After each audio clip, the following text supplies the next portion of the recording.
Voilà, alors voilà le village de Saint-Chinian,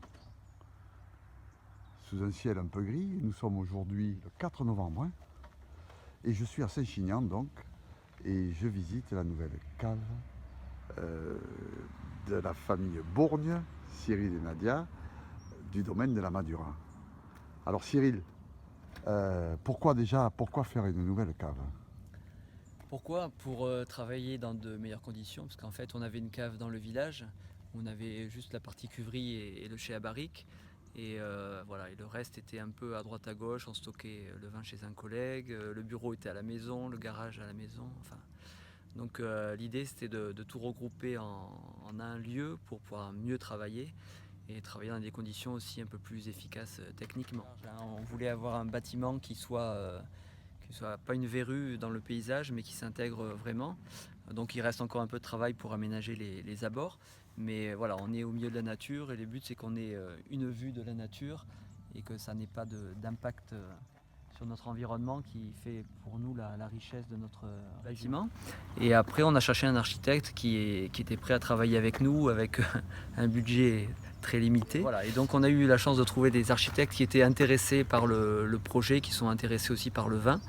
Bien qu'ils aient des chantiers bien plus importants, puisqu'ils ont fait le musée Soulages récemment ou le mémorial de Rivesaltes. Ça, le défi aussi de trouver des solutions techniques pour en même temps avoir de la qualité, avoir une bonne isolation et avoir un visuel qui soit quand même sympa. Et voilà, donc on a essayé de faire quelque chose de sobre mais efficace. En fait, nous, on est parti il y a 15 ans, on a acheté des vignes, mais on est parti de zéro, on n'avait rien du tout. Donc, on a profité des quelques aides pour les jeunes agriculteurs. Et puis, à l'époque, en pleine euphorie, dans les années, à la fin des années 90, les banquiers, enfin, on a trouvé un banquier qui nous suivait. Ils ne se sont pas battus, mais il y en a quand même eu un. Et voilà, c'était à risque comme installation, mais on l'a fait et puis on a tenu 15 ans. Bon, avec quelques périodes plus difficiles.